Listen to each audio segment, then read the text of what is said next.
Raúl Jiménez no empezó a sospechar por una escena escandalosa, ni por una confesión directa, ni por una prueba imposible de negar. Todo comenzó con algo mínimo. Una mirada que duró menos de un segundo. Un sobresalto al abrirse la puerta. Una sonrisa forzada. Y un teléfono que se iluminó en el momento equivocado. A sus 34 años, Raúl creía haber construido con Daniela una vida estable. Pero aquella noche, entendió que ninguna presión pública se compara con la duda que aparece dentro de una casa cuando la persona que amas parece esconder una parte de su vida. Había vuelto más temprano de lo habitual. Apenas entró Daniela, se sobresaltó. Reaccionó rápido, sonrió y lo saludó como si nada pasara. Pero Raúl vio algo extraño en sus ojos. No quiso pensar mal. Se dijo que quizá estaba cansada, que tal vez había tenido un día difícil. Sin embargo, cuando Daniela dejó su teléfono sobre la mesa y se apartó un instante, la pantalla se encendió. Era un mensaje de un número desconocido. No decía nada comprometedor. Solo decía, «Llegaste bien». Pero esas dos palabras sonaban demasiado cercanas para llegar a esa hora. Raúl no tomó el teléfono. No revisó nada más. Los días siguientes aumentaron su inquietud. Daniela empezó a recibir llamadas que prefería contestar en otra habitación. Cuando Raúl se acercaba, ella bajaba la voz o terminaba rápido. Antes se contaban casi todo. Ahora había silencios incómodos. Él intentó convencerse de que su mente exageraba por el estrés de la temporada, pero cada detalle caía sobre el anterior como una pieza más de un rompecabezas doloroso. Una tarde Daniela salió con prisa. Dijo que tenía una reunión inesperada. Raúl no discutió, pero notó un perfume distinto, más intenso, más cuidado, un aroma que ella no solía usar para un día cualquiera. No era una prueba, pero sí era un cambio. Y cuando una relación empieza a romperse, los cambios pequeños pesan mucho. La vio cruzar la puerta con una pregunta clavada en el pecho. ¿Por qué ahora? ¿Para quién era ese perfume? ¿Por qué una reunión de trabajo parecía exigir tanta preparación? El golpe más fuerte llegó cuando buscaba un cargador en la sala. Entre los cojines del sofá, encontró un recibo arrugado de un restaurante elegante, uno de esos lugares que él y Daniela reservaban para aniversarios o celebraciones importantes. La fecha lo dejó inmóvil. Era de hacía 2 días, justo cuando Daniela había dicho que estaba reunida por trabajo.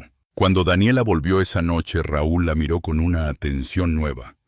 Ella parecía la misma voz suave, la misma sonrisa tranquila, los mismos gestos conocidos. Pero algo entre ellos había cambiado. Era como si la distancia se hubiera sentado en la mesa. Él intentó iniciar una conversación casual, pero cada respuesta de Daniela sonaba medida, como si cualquier palabra pudiera abrir una puerta peligrosa. Después del recibo, los días se hicieron más pesados. No era solo sospecha. Era la falta de una explicación que pudiera devolverle la paz. Entonces apareció una figura que hasta ese momento no tenía rostro. Un hombre del que Raúl solo conoció primero un nombre. Lo encontró por casualidad, casi escondido entre papeles sueltos en una tarjeta de presentación doblada varias veces. La tarjeta pertenecía a una empresa de consultoría creativa. A simple vista no tenía nada extraño.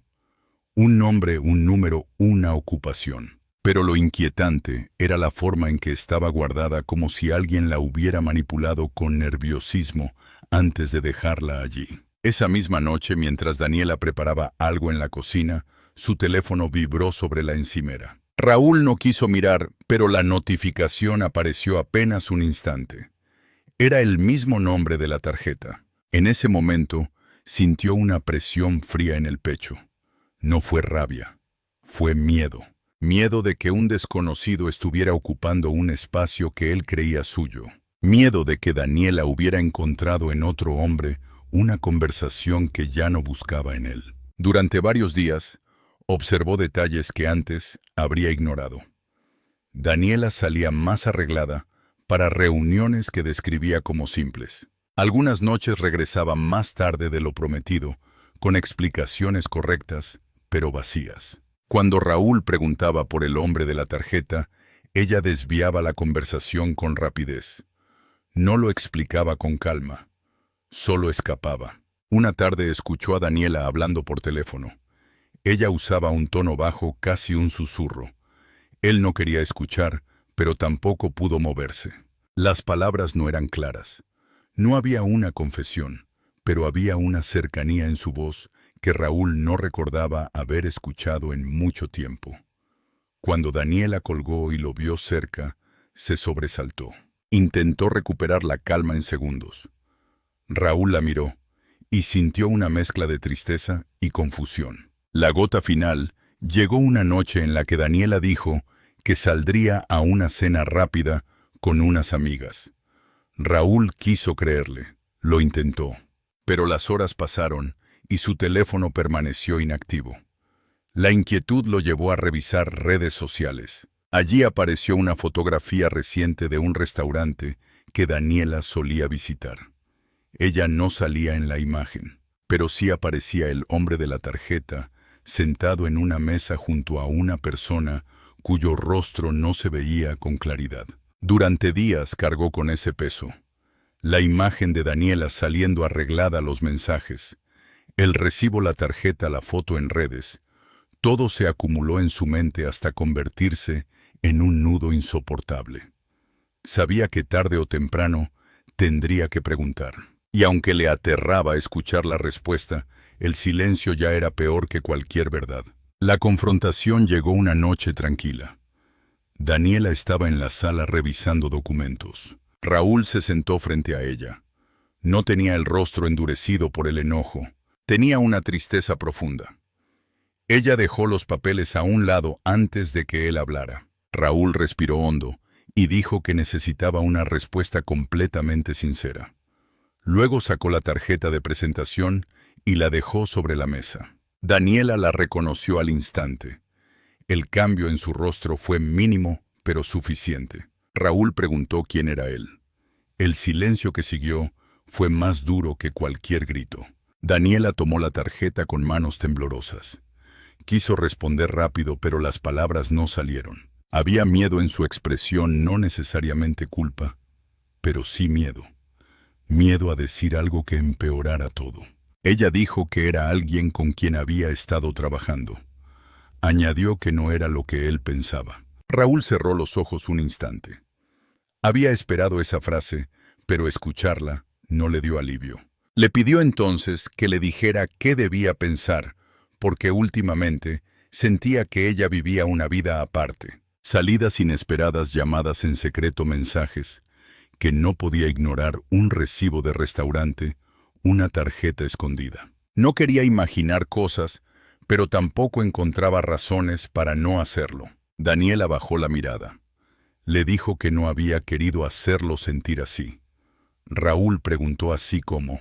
La voz se le quebró al decir que se sentía engañado, desplazado, como si ya no fuera suficiente. Daniela intentó acercarse, pero él dio un paso atrás.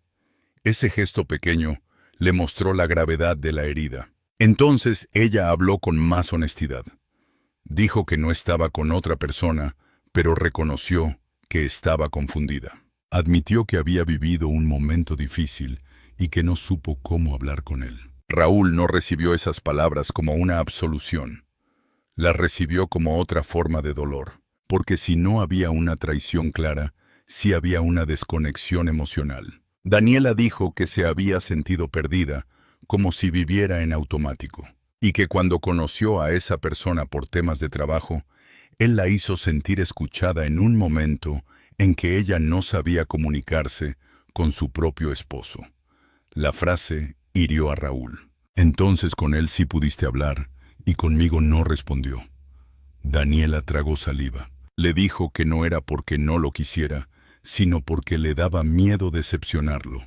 Miedo a que él pensara que estaba fallando como esposa, como madre, como compañera. Raúl necesitaba saber si había algo entre ella y aquel hombre que él debía conocer.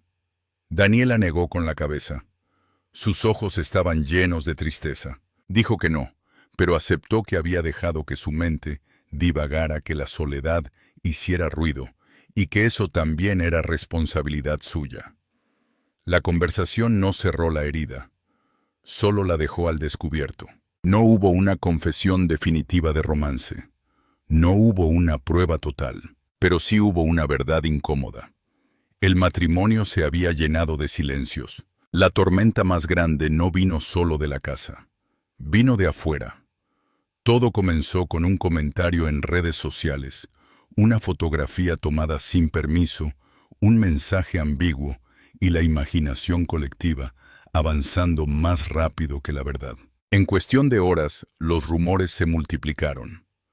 Unos aseguraban haber visto a Daniela con un nombre desconocido. Otros decían que Raúl estaba distante y triste en los entrenamientos. Algunos ya hablaban de una crisis matrimonial inevitable. La noticia llegó a programas de entretenimiento y se transformó en espectáculo.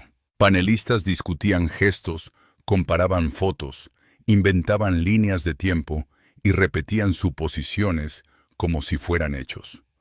Lo peor no era que hablaran. Lo peor era que ninguna versión era completamente precisa, pero todas golpeaban la percepción pública. La vida privada de Raúl y Daniela dejó de ser una herida íntima para convertirse en tema de conversación de miles de desconocidos. Cuando Raúl llegó al entrenamiento al día siguiente, sintió las miradas sobre él. No eran miradas de crítica abierta, sino de curiosidad incómoda.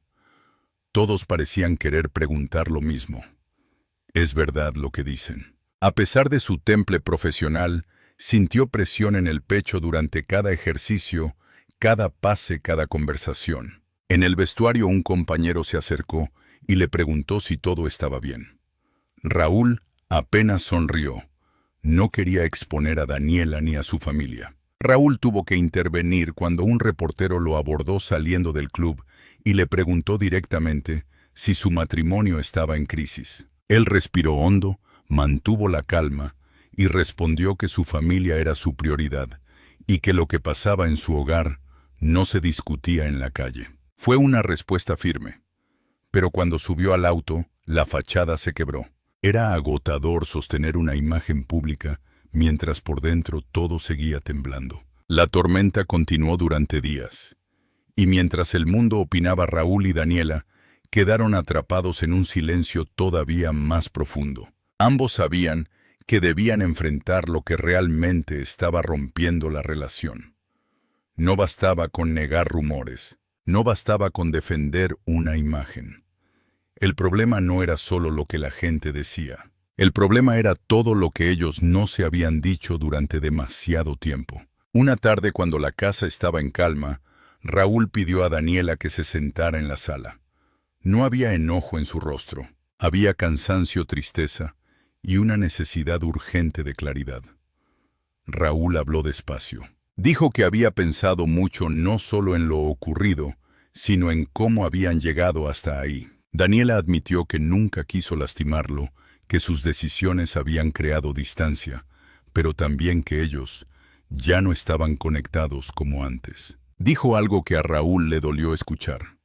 Me sentía sola aunque tú estuvieras aquí. Él asintió lentamente. Quizá él tampoco lo había hecho bien. Quizá se había concentrado tanto en su carrera, en sus responsabilidades, y en resistir la presión de afuera, que no vio que Daniela pedía ayuda sin decirlo. Ella lo miró con lágrimas contenidas. No justificó nada. Solo intentó explicar por qué se había perdido. Le juró que jamás cruzó una línea de la que no pudiera volver. Raúl sintió un nudo en la garganta. No había una confesión de traición total, pero sí la aceptación de un desgaste profundo. Y eso también dolía. Tal vez lo que los había puesto al borde no era solo la aparición de otro hombre, sino la acumulación de días sin hablar, emociones guardadas, rutinas frías y miedos no confesados. Entonces Raúl preguntó si todavía había algo que pudieran salvar. No para el público, no para la imagen, no para los titulares, para ellos. Daniela respiró hondo y respondió que quería intentarlo, pero que entendería si él ya no podía. Esa respuesta lo conmovió porque no venía cargada de excusas. Venía desde la vulnerabilidad, pero puso una condición clara. Si iban a seguir tendría que ser con verdad, con trabajo, con voluntad real de sanar lo que habían roto. Daniela aceptó. Dijo que estaba dispuesta a hablar de todo lo que había callado, a escucharlo de verdad, a reconstruir, si él también quería hacerlo. Raúl tomó sus manos por primera vez en semanas. No fue un perdón inmediato, no fue olvido. Fue apenas un gesto pequeño, pero cargado de significado. Ambos sabían que la confianza no volvería de un día para otro. Sabían que habría conversaciones pendientes, inseguridades y días difíciles. Pero por primera vez en mucho tiempo había un camino. La historia de Raúl y Daniela no habla solo de una sospecha, ni de un hombre inesperado, ni de un supuesto romance que nunca quedó probado de forma definitiva. Habla de algo más silencioso y más común. Habla de cómo una relación puede empezar a quebrarse cuando dos personas dejan de decirse lo que sienten. Habla de cómo la soledad puede aparecer incluso dentro de una casa llena. Habla de cómo una conversación que no se tiene a tiempo puede abrir espacio para la duda. Raúl descubrió señales que lo hirieron. Daniela reconoció vacíos que no supo comunicar. El mundo convirtió su crisis en espectáculo. Pero al final, lo más importante no fue el ruido de afuera, sino la decisión íntima de mirarse de frente y preguntarse si todavía existía una razón para luchar. Porque a veces el final trágico no es una separación, sino vivir años fingiendo que nada pasa. Y a veces el primer paso para salvar algo empieza precisamente cuando dos personas dejan de fingir.